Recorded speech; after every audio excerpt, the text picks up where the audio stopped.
अस्सलाम वालेकुम स्टूडेंट्स। आज की वीडियो में हम रिव्यू एक्सरसाइज 17 का पार्ट 1 करने जा रहे हैं जिसमें हम एमसीक्यू सॉल्व करेंगे। चैप्टर 17 जो हमारे पास सेट एंड फंक्शंस का चैप्टर था, ये हमने कंप्लीट इसकी एक्सरसाइजेस कर ली हैं। अगर आपको किसी भी एक्सरसाइज का सॉल्यूशन चाहिए तो प्लेलिस्ट में जाके मेरी वीडियो जरूर देखिए। आज की वीडियो में हम 17 एक्सरसाइज का रिव्यू करने जा रहे हैं और इसमें हम एमसीक्यू सॉल्व करने जा रहे हैं। और एमसीक्यू नंबर 1 है मेरे पास कि which one is subset of natural numbers. तो हमने बताना है कि क्या ये इंटीजर नेचुरल नंबर का सबसेट है या रैशनल नंबर्स इसका सबसेट है या इवन नंबर या प्राइम नंबर। तो स्टूडेंट, अगर मैं नेचुरल नंबर्स की बात करूं तो नेचुरल नंबर्स मेरे पास बेसिकली वो नंबर्स होते हैं जो कि वन से शुरू होते हैं और पॉजिटिव होते हैं और इस तरह से ये इन्फिनिटी तक जाते हैं। These are called natural numbers. लेकिन अगर मैं ये इंटीजर्स की बात करूं जिसको हम रिप्रेजेंट करते हैं जेड से, तो इंटीजर्स जो मेरे पास एक तो जीरो भी आ जाता है और फिर plus minus one plus minus two, यानी कि इंटीजर्स भी दो तरह के होते हैं, positive integers and negative integers. तो ये तो इसका सबसेट हो नहीं सकता क्योंकि इसमें एक तो जीरो भी आ गया, ऊपर से ये हमारे पास नेगेटिव इंटीजर्स भी आ गए, तो ये तो सबसेट नहीं हो सकता नेचुरल नंबर्स का। इसी तरह से अगर हम रैशनल नंबर्स की बात करते हैं तो रैशनल नंबर्स वो नंबर्स होते हैं जिसको हम p अपॉन क्यू की फॉर्म में लिख सकते हैं। अब इसमें हमारे पास डिनोमिनेटर में भी कोई ना कोई नंबर होता है। सपोज दैट मैंने लिखा 1/2, ये मेरे पास एक रैशनल नंबर्स है। तो 1/2 is not the subset of this natural number. तो इसका मतलब है कि रैशनल नंबर भी नेचुरल नंबर के सबसेट नहीं हुए। फिर अगर हम इवन नंबर की बात करते हैं तो इवन नंबर हमारे पास शुरू होते हैं 0, 2, 4, 6, 8। तो ये भी मेरे पास सब नेचुरल नंबर का सबसेट नहीं हो सकता। और क्यों नहीं हो सकता? क्योंकि यहाँ पे ये जीरो आ जाता है और नेचुरल नंबर में जीरो नहीं होता, राइट? तो इस वजह से even number is not the subset of natural numbers. लेकिन अगर हम प्राइम नंबर्स की बात करें तो प्राइम नंबर में कौन से नंबर आ जाते हैं? सपोज ये मेरे पास 2 से शुरू है होते हैं प्राइम नंबर्स। वो नंबर्स होते हैं जो सिर्फ अपने ही टेबल से डिविजिबल होते हैं। 2 हो गया, हमारे पास 3 हो गया, फिर हमारे पास 5 हो गया, फिर हमारे पास 7 हो गया, इसके बाद 11 हो गया। ये वो नंबर्स हैं जो अपने ही टेबल से डिवाइड होते हैं। तो इसका मतलब ये है कि प्राइम नंबर वो सारे नंबर हैं जो कि नेचुरल नंबर में मौजूद हैं। इट मींस के prime number is the subset of natural number, क्योंकि इसके सारे नंबर्स नेचुरल नंबर्स में मौजूद हैं। तो इस तरह से ये इसका सबसेट हो गया। Now moving toward the next MCQ, MCQ number 2। और एमसीक्यू नंबर 2 में हमारे पास है कि tabular form of A is equals to x such that x belongs to integers and x square is equals to 25। यानी कि हमने एक ऐसा इंटीजर या कुछ ऐसे इंटीजर्स हमने फाइंड आउट करने हैं जिसका हम स्क्वायर करें तो आंसर आए 25। अब पार्ट ए में देख लेते हैं, क्या 1 का स्क्वायर करने से 25 आ रहा है? तो 1 का स्क्वायर करने से 25 नहीं आता। 5 का स्क्वायर करने से आता है, लेकिन 1 से तो नहीं आ रहा, तो ए तो नहीं हो सकता। इसका मतलब है ए तो नहीं है। अब बी में हमारे पास है कि -5 का आप स्क्वायर करें तो क्या आ रहा है, और 5 का स्क्वायर करें तो आपके पास क्या आएगा। अब -5 का स्क्वायर करें तो -5 के स्क्वायर करने से माइनस तो खत्म हो जाएगा, क्योंकि ऊपर पावर इवन पावर है तो माइनस तो खत्म हो गया। और 5 का स्क्वायर 25, यहाँ पे भी 5 का स्क्वायर 25। यानी कि ये दोनों नंबर वो नंबर हैं जिसका हम स्क्वायर करें तो आंसर आएगा 25। तो it's mean option B is the right. अब यहाँ पे 1, 5, 25 है, इसमें 1 का स्क्वायर करेंगे तो 25 नहीं आता। तो इसका मतलब है part C is not the right answer. और पार्ट डी सिर्फ -5 है, -5 का स्क्वायर करेंगे तो आपके पास 25 तो आता है, लेकिन यहाँ पे टेबुलर फॉर्म हमारे पास -5, 5 ये हो जाएगी, right? It's mean option B is the right answer, क्योंकि इसके दोनों अब यहाँ पे क्या है, पार्ट डी क्यों राइट नहीं है? पार्ट डी इसलिए राइट नहीं है क्योंकि यहाँ पे इंटीजर्स में 5 भी होता है, तो 5 तो नहीं लिखा गया ना, मतलब 5 मिसिंग है। लेकिन -5 और 5 जहां पे मौजूद है वही हमारे पास राइट आंसर है, क्योंकि दोनों का स्क्वायर करने से हमारे पास रिजल्ट 25 आएगा। तो it's mean option B is the right answer. Now moving toward the next MCQ number 3। For two sets A and B, if order of A is equals to order of B then what. यानी कि अगर order of ए मेरे पास order of B के बराबर है तो आप ये बताइए कि इनमें से कौन सा आंसर करेक्ट है। तो स्टूडेंट, यहाँ पे ऑर्डर ऑफ ए और ऑर्डर ऑफ बी अगर ये दोनों बराबर हैं, इसका मतलब ये है कि ए में जितने नंबर ऑफ एलिमेंट्स हैं, सपोज ए में 2 नंबर ऑफ एलिमेंट हैं, तो बी में भी मेरे पास दो ही नंबर ऑफ एलिमेंट्स हैं। अब दो नंबर ऑफ एलिमेंट मेरे पास किसी भी तरह से हो सकते हैं। सपोज मैंने यहाँ पे ले लिया 3 और 4 हैं, तो दो ही नंबर ऑफ एलिमेंट। तो अब आपको बताना है कि इनमें से कौन सा ट्रू है।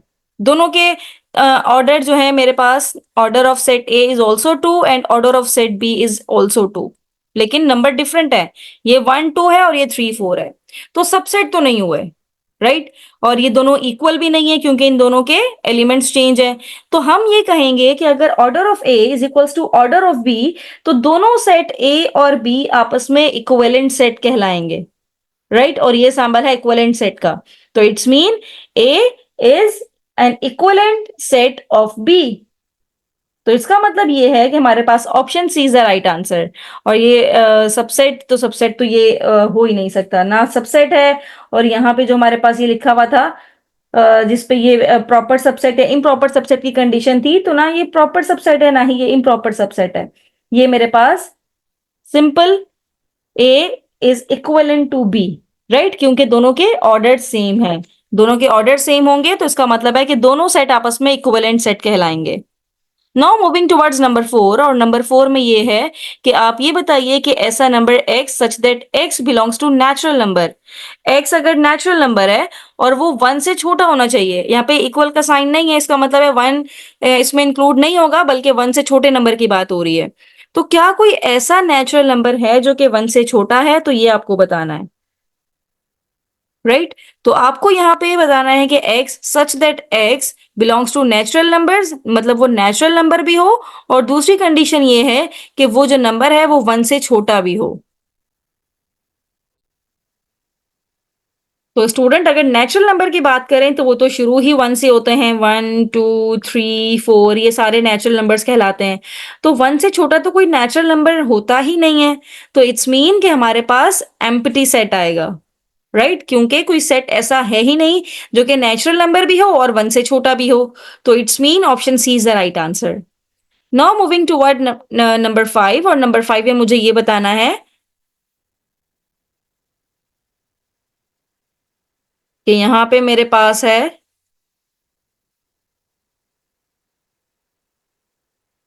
सेट ए जो कि 1 2 3 4, और सेट बी जो कि है 2 4 6, और ए सिमेट्रिक डिफरेंस बी मुझे बताना है। ए सिमेट्रिक डिफरेंस बी। अब ये सिमेट्रिक डिफरेंस बी कैसे निकाला जाता है, ये हमने जब एक्सरसाइज सॉल्व की थी तब भी सीखा था। यहाँ पे रिकॉल कर लेते हैं।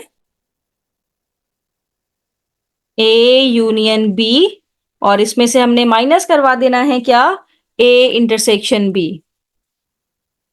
तो अगर मैं यूनियन की बात करूं, तो अगर मैं इन दोनों सेट का यूनियन ले लूं तो ये हो जाएगा 1 2 3 4 एंड 6, और माइनस करवाऊं, इनका इंटरसेक्टिंग पॉइंट क्या है, इनका इंटरसेक्शन है, यानी कि दोनों में कॉमन 2 और 4 दोनों में कॉमन है।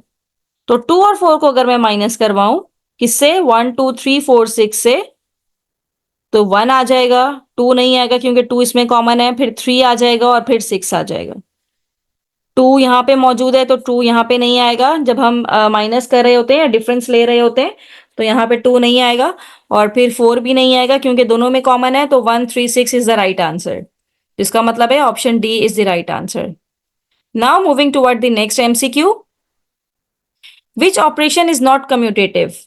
कम्यूटेटिव का मतलब ये होता है कि जब भी हम कम्यूटेटिव वाली प्रॉपर्टी सॉल्व करेंगे, इसका मतलब ये होता है कि अगर ए सिमेट्रिक डिफरेंस बी मुझे निकालना है, तो क्या बी सिमेट्रिक डिफरेंस ए दोनों से रिजल्ट सेम आएगा, ये देखना है।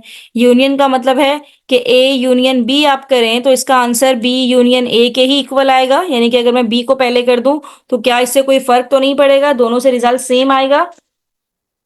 तीसरा ये कि जब हम बात करते हैं डिफरेंस की, ए माइनस बी करने से आंसर क्या, बी माइनस ए दोनों इक्वल आएंगे। इंटरसेक्शन की अगर मैं बात करूं तो A intersection B is equals to B intersection A. अब आपको ये बताना है कि कम्यूटेटिव प्रॉपर्टी किसमें होल्ड नहीं करती। तो जब हम ए सिमेट्रिक डिफरेंस बी निकालें या बी सिमेट्रिक डिफरेंस ए निकालें, तो इससे तो हमारा रिजल्ट इक्वल ही आता है। दोनों साइड पे आप निकाल के देख लीजिए, इससे आपका रिजल्ट इक्वल ही आएगा। लेकिन अगर यूनियन निकालेंगे तो यूनियन से भी दोनों साइड का रिजल्ट इक्वल आएगा, चाहे आप सेट ए पहले रखें या सेट बी पहले रखें, तो इससे भी हमारे पास ऑपरेशन कम्यूटेटिव होगा। लेकिन a minus B is not equals to B minus A. Suppose मेरे पास एक a है, सेट ए 1 2 3 तीन एलिमेंट्स हैं, और सेट बी के मेरे पास दो एलिमेंट्स हैं जो कि है 2 और 4।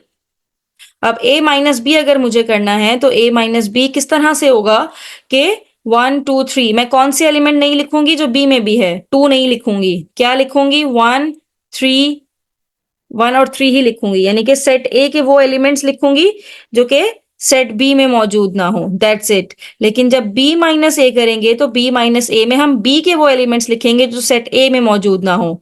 2 मौजूद है, सिर्फ 4 मौजूद नहीं है, तो दोनों से रिजल्ट सेम तो नहीं आया।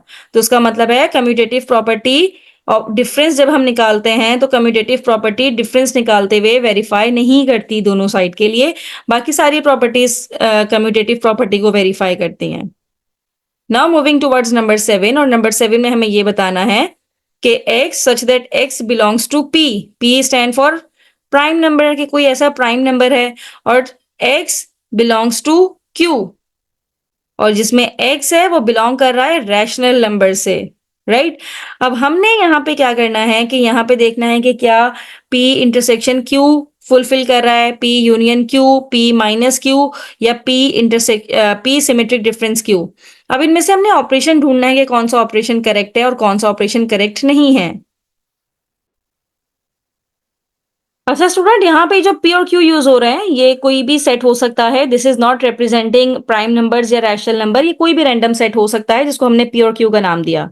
यानी कि आपने वो x के एलिमेंट लिखने हैं जो p से भी बिलोंग करें, और मतलब ये जो सैम्बल बना हुआ है ये स्टैंड करता है, और या x बिलोंग करे कोई सेट q से, मतलब वो p से भी बिलोंग कर सकता है और q से भी बिलोंग कर सकता है। तो आप बताइए कि कौन सा एलिमेंट, कौन सा इसमें ऑपरेशन करेक्ट होगा, कि वो पी से भी बिलोंग कर सकता है या वो क्यू से, दोनों दोनों में से किसी एक से भी बिलोंग करे या दोनों में से बिलोंग करे, नो इशू। और का मतलब यहाँ पे जो ये वाला सैम्बल यूज हो रहा है ये और को रिप्रेजेंट कर रहा है कि या तो पी को, वो पी से वो बिलोंग करे, या वो क्यू से बिलोंग करे, या फिर वो दोनों से बिलोंग करे। अब इंटरसेक्शन में तो ये होता है कि वो दोनों से बिलोंग करता है, और की तो बात ही नहीं होती कि या पी से या क्यू से। लेकिन यूनियन में हम ये जरूर बात करते हैं कि चाहे वो एक्स का एलिमेंट सेट पी से रिप्रेजेंट करे, सेट पी से बिलोंग करे या सेट क्यू से बिलोंग करे, यूनियन में ये प्रॉपर्टी फुलफिल होती है। It's mean option B is the right answer. Now moving toward the next MCQ, MCQ number 8, और इसमें हमने बताना है कि x belongs to u and x is not belong to a intersection b। तो अब इसमें हमने देखना है कि कौन सा हमारे पास ऑपरेशन करेक्ट है। तो स्टूडेंट इस बात को जरा गौर से समझिए कि यहाँ पे ये मेंशन है कि x should not belong to a intersection a intersection b, यानी कि जो a इंटरसेक्शन जब हम b निकालें, यानी कि वो एलिमेंट जो दोनों में कॉमन हो, तो हमारा जो x है वो इससे बिलोंग नहीं करना चाहिए, यानी कि वो कोई ऐसा एलिमेंट ना हो जो दोनों में मौजूद हो, पहली बात तो ये। और दूसरी बात ये कि x बिलोंग करना चाहिए यूनिवर्सल सेट से, ठीक है। तो ऑप्शन ए तो करेक्ट हो ही नहीं सकता, क्योंकि यहाँ पे क्लियरली लिखा हुआ है कि x should not belong to a intersection b, तो ये तो हो ही नहीं सकता कि a इंटरसेक्शन b से तो x बिलोंग करेगा ही नहीं। तो x क्या बिलोंग करेगा, a यूनियन b का कॉम्प्लीमेंट से। तो a यूनियन b का मतलब ये होता है कि कोई भी एक एलिमेंट है वो या तो a में है या b में है, तो हम उसको a यूनियन b में कंसिडर कर रहे होते हैं। तो ये भी करेक्ट नहीं हो सकता, क्योंकि यहाँ पे हम कॉम्प्लीमेंट निकाल रहे हैं, u में से माइनस करवा रहे हैं, राइट। फिर ऑप्शन सी ये है मेरे पास कि x बिलोंग कर रहा है a इंटरसेक्शन b के साथ और इसका कॉम्प्लीमेंट। अब स्टूडेंट यहाँ पे देखिए जरा, यहाँ पे क्वेश्चन में मेंशन था कि x को बिलोंग नहीं करना चाहिए, तो जब हम कॉम्प्लीमेंट निकालते हैं तो इसमें से हम क्या करते हैं, यूनिवर्सल में से a इंटरसेक्शन b को माइनस करवाते हैं ना, जब हम कॉम्प्लीमेंट निकालते हैं। तो जब ये माइनस ही हमने करवा दिया तो इसका मतलब है कि ये वाले एलिमेंट्स एक्सक्लूड हो गए, निकल गए ये वाले एलिमेंट्स। तो सिर्फ कौन से एलिमेंट बच जाएंगे, जो यूनिवर्सल सेट में हो। तो it's mean option C is the right answer, कि इसमें सिर्फ यूनिवर्सल के एलिमेंट्स तो आएंगे लेकिन ए इंटरसेक्शन बी के एलिमेंट्स नहीं आएंगे इसमें। Option C is the right answer. Now moving towards number 9, MCQ number 9, और इसमें यह है कि for any two non empty set A and B, if A union B is equals to universal set, यानी कि जब हम इनका यूनियन लें तो मेरे पास यूनिवर्सल सेट आए, और जब हम इनका इंटरसेक्शन लें तो मेरे पास नल सेट आए। तो हमने ये बताना है कि A and B are dash, क्या वो ओवरलैपिंग सेट हैं, क्या वो इक्वल सेट हैं, या वो सिर्फ सेल्स कहलाते हैं, या इनमें से कुछ भी नहीं कहलाते। तो स्टूडेंट इन सब की डेफिनेशन हमने लास्ट टाइम पढ़ी थी। अब लास्ट टाइम जब हमने ये स्टडी किया था तो ओवरलैपिंग सेट तो वो सेट थे कि हमारे पास two sets A and B are called overlapping set if there is at least one element common in both. एक एलिमेंट कॉमन होना चाहिए दोनों में। तो ये वाली कंडीशन तो फुलफिल ही नहीं हो रही। यहाँ पे तो लिखा हुआ है कि कोई भी एलिमेंट, इसका मतलब ये कि इन दोनों में कोई भी एलिमेंट कॉमन नहीं होना चाहिए, इन दोनों का इंटरसेक्शन नल सेट होना चाहिए। तो ऑप्शन बी तो करेक्ट नहीं हुआ। इक्वल भी नहीं हो सकते, राइट? दोनों सेट इक्वल होंगे तो ये नल सेट के इक्वल तो नहीं आ सकता इनका इंटरसेक्शन। अब अगर हम सेल्स की बात करें तो सेल बेसिकली वो A and B are called cells कब कहलाते हैं? जब इनका इंटरसेक्शन करें तो हमारे पास नल सेट आए, और यूनियन करें तो हमारे पास यूनिवर्सल सेट आए। तो इस तरह के जो non empty set A and B है वो हमारे पास सेल्स कहलाते हैं, राइट? तो ये डेफिनेशन जब हमने पढ़ी थी सेल्स की तब भी हमने यहाँ पे 17.1 में ये देखा था, तो ये रिकॉल हुआ है यहाँ पे सेल्स की definition. Now moving toward number 10। अब नंबर 10 में ये है कि ए कॉम्प्लीमेंट का कॉम्प्लीमेंट। तो स्टूडेंट जब ए कॉम्प्लीमेंट हो गया, ए कॉम्प्लीमेंट का मतलब है यूनिवर्सल में से हमने सेट ए को माइनस किया, फिर दोबारा जब इसका कॉम्प्लीमेंट किया तो ये मेरे पास ए के इक्वल ही आ जाता है, राइट? फिर तीसरी टाइम जब इसका कॉम्प्लीमेंट करेंगे तो ऑब्वियसली वो मेरे पास ए कॉम्प्लीमेंट ही रहेगा। मतलब दो कॉम्प्लीमेंट आप समझे आपस में ही कैंसिल हो गए, सिर्फ एक कॉम्प्लीमेंट बचा। तो it's mean option B is the right answer, क्योंकि जब दो कॉम्प्लीमेंट लगे होते हैं तो दो कॉम्प्लीमेंट का आंसर आता है जस्ट ए, और फिर ए के ऊपर कॉम्प्लीमेंट लगा हुआ है, तो सिंपल मेरे पास बी यानी कि A complement is the right answer. Now moving towards number 11, और नंबर 11 में जो एमसीक्यू हमारे पास है,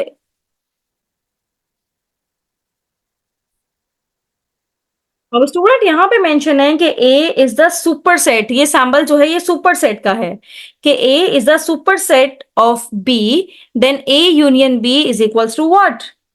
तो स्टूडेंट यहाँ पे अब हमने ये समझना है कि ए मेरे पास है, सपोज दैट ए के एलिमेंट्स हैं ए बी सी, और ये जेड तक के एलिमेंट्स हैं, पूरा ए टू जेड है। और सेट बी मेरे पास है ए ई आई ओ यू। तो अब इस कंडीशन में जो हमारे पास ये जो वाई है, मतलब ये जो हमारे पास सेट बी है,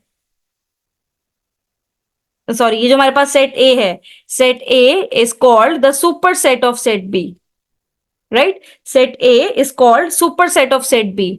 और जब हम बात करें ए यूनियन बी की, इन दोनों का जब हम यूनियन लेंगे तो मेरे पास कंप्लीटली सेट ए आ जाएगा, क्योंकि ये सारे एलिमेंट्स इसमें मौजूद होंगे। तो ए बी सी डी, फिर यहाँ पे सारे ही एलिमेंट्स इसमें आ जाएंगे, राइट? तो सुपर सेट की आपको डेफिनेशन याद रखनी है। सुपर सेट क्या होता है कि ए आपके पास बड़ा सेट है और बी अगर आपके पास छोटा सेट है, तो हम ये कहेंगे कि A is the super set of set B, right? तो इस तरह से option A is the right answer. Now moving towards number 12, और नंबर 12 में जो एमसीक्यू हमें गिवन है, in Venn diagram dash is used to represent universal set. अब यूनिवर्सल सेट को आपने रिप्रेजेंट करने के लिए वेन डायग्राम का चैप्टर पूरी एक्सरसाइज हमने डिटेल से की थी। तो रेक्टेंगल हम बेसिकली यूज कर रहे होते हैं to represent universal set. Circle नहीं करते, सर्किल से हम सेट को रिप्रेजेंट करते हैं। जब इस तरह से ओवल टाइप शेप बनाते हैं तो वो सेल को रिप्रेजेंट, सेट को रिप्रेजेंट कर रहे होते हैं। तो इसका वेन डायग्राम में यूनिवर्सल सेट को रिप्रेजेंट करने के लिए हम रेक्टेंगल ही यूज कर रहे होते हैं। तो it's mean option A is the right answer. Now moving towards number 13, इसमें यह है कि if x comma 6 is equals to 2 comma y minus 6, then x plus Y is dash. तो स्टूडेंट यहाँ पे हमने x और y की सबसे पहले वैल्यू निकालनी है। अब ये दोनों ऑर्डर पेयर हैं और दोनों इक्वल हैं, तो इसका फर्स्ट ऑर्डर पेयर इसके फर्स्ट ऑर्डर पेयर के इक्वल आ जाएगा, और सेकेंड ऑर्डर पेयर इसके सेकेंड ऑर्डर पेयर के इक्वल आ जाएगा। अब x की वैल्यू हो गई 2, और यहाँ से 6 is equals to Y minus 6, minus 6 इधर आ जाएगा तो y की वैल्यू हो गई 12। अब x की वैल्यू 2 है, y की वैल्यू 12 है। जब दोनों को प्लस करेंगे तो ये हो जाएगा 2 प्लस 12, और 2 प्लस 12 क्या होता है? 14। 14 कहाँ है? Option D. Option D is the right answer. Now moving towards number 14, और इसमें ऑर्डर्ड पेयर गिवन है कि ए क्रॉस बी का सपोज ऑर्डर्ड है 100, और सेट बी हमारे पास है 5। तो आपको ये बताना है कि सेट ए का ऑर्डर्ड पेयर क्या होगा। तो स्टूडेंट, आपको ये याद होगा जब हमने पढ़ा था कि अगर सेट ए का ऑर्डर m है और सेट बी का ऑर्डर n है, और हमने इन दोनों को ए क्रॉस बी करना है, तो इसका ऑर्डर पेयर आएगा m मल्टीप्लाई बाय n, इन दोनों को मल्टीप्लाई करके। यानी कि दूसरे लफ्जों में हम ऐसे भी लिख सकते हैं कि ए क्रॉस बी, अब m क्या है? Order of A multiply by order of B, जो कि n है, राइट। अब मुझे ए क्रॉस बी की वैल्यू गिवन है जो कि है 100। ऑर्डर ऑफ ए, ये हमसे पूछा गया है कि ऑर्डर ऑफ ए आप निकालिए, और ऑर्डर ऑफ बी हमें गिवन है जो कि है 5। अब 5 यहाँ पे मल्टीप्लाई हो रहा है, जरा के जब डिवाइड होगा तो 100 से 5 को डिवाइड करें तो 5 2 ज़ा 10, 0। तो ऑर्डर ऑफ ए की वैल्यू आ गई है 20। It's mean option C is the right answer कि ऑर्डर ऑफ ए हमारे पास होगा 20। ये थ्योरम के जरिए से हमने इसको सॉल्व किया है। Now moving towards number 15, a function is called surjective. Function surjective कब होगा? ये हमने डेफिनेशंस पढ़ी थी, जब इसकी रेंज डैश को डोमेन। अब स्टूडेंट, सर्जेक्टिव होने की कंडीशन ये थी हमारे पास कि जब हमारे पास इसकी रेंज और कोडोमेन दोनों इक्वल आ जाएंगे तभी वो सर्जेक्टिव कहलाएगा, राइट। तो ये option C is the right answer. Surjective होने की कंडीशन ये है कि हमारे पास जो रेंज है, रेंज क्या है? मेरे पास ये जो सेट ए है, सपोज यहाँ पे मेरे पास सेट बी है। रेंज का मतलब ये है कि इसका जो कंप्लीट सेट बी के इक्वल है, यानी कि जो इसकी मैपिंग होनी चाहिए वो कंप्लीट सेट बी के एलिमेंट्स यूज होने चाहिए। It's mean option C is the right answer. Now moving towards number 16, a function is called into if range dash codomain। तो अब हमने इनटू की डेफिनेशन में ये होता है कि फंक्शन इनटू तब कहलाता है कि जब जब इसकी जो रेंज है वो सबसेट हो कोडोमेन का। ये हमने जब इसके टाइप्स पढ़ी थी तो डिटेल में हमने स्टडी किया था कि इनटू फंक्शन कब होते हैं, फंक्शन ऑन टू कब होते हैं, फंक्शन वन टू वन कब होते हैं। तो ये इनटू फंक्शन की डेफिनेशन ये थी कि हमारे पास जो रेंज है वो सबसेट होना चाहिए कोडोमेन का। This is the definition of into function. Now moving towards number 17, which one is function. अब स्टूडेंट, यहां पे सपोज मेरे पास दो सेट इस तरह से बने हुए, ये है सेट ए और ये है सेट बी। पहले ये ऑप्शन 1 को देखते हैं, ए वाले ऑप्शन को। इसके फर्स्ट एलिमेंट है 2 और 3, 2 और 3। सेकेंड एलिमेंट है 5, 7 और 8। अब 2 ने मैपिंग की है 5 के साथ, और 2 ने ही मैपिंग की है 7 के साथ, और 3 ने मैपिंग की है 8 के साथ। तो आप ये बताइए क्या ये फंक्शन हुआ या नहीं हुआ? तो student, this is not a function, क्योंकि एक ही नंबर दो पे मैप नहीं कर सकता, तो ये तो फंक्शन नहीं है। फंक्शन की डेफिनेशन से ये आउट है। अब इसी तरह यहां पे भी है, 6 7 पे भी मैप हो रहा है, 6 8 पे भी मैप हो रहा है, तो ये भी फंक्शन नहीं है, क्योंकि एक हमारे पास जो डोमेन है उससे दो रेंज नहीं आ सकती, राइट। दो अलग अलग डोमेन से सेम रेंज आ सकती है, लेकिन दो सेम डोमेन से दो डिफरेंट रेंज नहीं आ सकती। अब ऑप्शन सी को हम देखते हैं। ऑप्शन सी के फर्स्ट एलिमेंट है 0 5 और 6। 0 5 और 6 ये ऑप्शन ए है, सेट ए है। और सेट बी के एलिमेंट्स होंगे 0 5 और 6, सेम एलिमेंट्स हैं 0 5 और 6। 0 ने 5 के साथ मैपिंग की हुई है, इस तरह जाएगा। 6 ने 0 से की हुई है, और फिर 5 ने 6 से की हुई है। अब ये देखें, ये हमारे पास फंक्शन कहलाएगा क्योंकि ये फंक्शन की दोनों कंडीशन को फुलफिल कर रहा है। पहली कंडीशन ये कि सेट ए के हर एलिमेंट ने मैपिंग करनी चाहिए, तो सेट ए का हर एलिमेंट मैप कर रहा है। दूसरी कंडीशन ये कि सेट ए का एक एलिमेंट एक के साथ जाके ही मैप करे, ऐसा ना हो कि 0 0 पे भी मैप हो रहा है, 0 5 पे भी मैप हो रहा है, जिस तरह यहां पे हो रहा था। तो it's mean option C is the right answer. Now moving towards number 18, और नंबर 18 में हमसे पूछा गया है कि which one is always bijective. तो ये बाइजेक्टिव की डेफिनेशन हमें याद होनी चाहिए। बाइजेक्टिव की डेफिनेशन क्या होती है? मतलब बाइजेक्टिव कब होता है फंक्शन? जब वो ऑन टू फंक्शन हो, या वन टू वन हो, या इन टू फंक्शन हो, या वन टू वन कोरिस्पॉन्डेंस हो। तो ये एक्सरसाइज में मैंने आपको डिटेल से बताया था कि वन टू वन कोरिस्पॉन्डेंस क्या होती है, या ऑन टू फंक्शंस क्या होते हैं। तो बाइजेक्टिव फंक्शंस वो फंक्शंस होते हैं जो कि हमारे पास one to one correspondence function भी होते हैं, right. Now moving towards number 19, और इसमें यह है कि इफ नेचुरल नंबर्स, और यहाँ पे इस तरह से रियल नंबर पे जाके मैप हो रहे हैं, यानी कि नेचुरल नंबर्स हैं और रियल नंबर पे जाके मैप हो रहे हैं, which one is not possible. तो स्टूडेंट देखने से ही समझ में आ रहा है कि यहाँ पे डोमेन में नेचुरल नंबर्स हैं, तो डोमेन में ये माइनस कहाँ से आ गया? माइनस नेचुरल नंबर में नहीं आते, minus number, negative number natural numbers में नहीं आते। तो it's mean option C is the right answer. ये पॉसिबल नहीं है कि आपके डोमेन में -2 आ जाए। डोमेन हमेशा आपकी पॉजिटिव होनी चाहिए, जिस तरह यहाँ पे पॉजिटिव है। Now moving towards number 20, last one, और लास्ट वन में हमसे पूछा गया है कि कौन सा कम्यूटेटिव नहीं होता इनमें से। तो ये हमने शुरू में भी बात की थी, विच वन इज कम्यूटेटिव, कौन सा कम्यूटेटिव होता है? क्या डिफरेंस कम्यूटेटिव होता है? तो हमने ये शुरू में बात की थी। तो डिफरेंस तो कभी भी कम्यूटेटिव नहीं होता, यानी कि a माइनस बी का आंसर कभी भी b माइनस ए नहीं आता। और इसी तरह से ये यूनियन है, इसका आंसर, तो ये कम्यूटेटिव तो ये तो नहीं होते। A union B is equals to B union A, तो ये तो बिल्कुल ठीक है कि A यूनियन B और B यूनियन A दोनों से आंसर सेम आता है। इस मीन कि यूनियन इज कम्यूटेटिव। इस तरह कार्टेशियन प्रोडक्ट भी हमारे पास कम्यूटेटिव नहीं होते। It's mean option B is the right answer.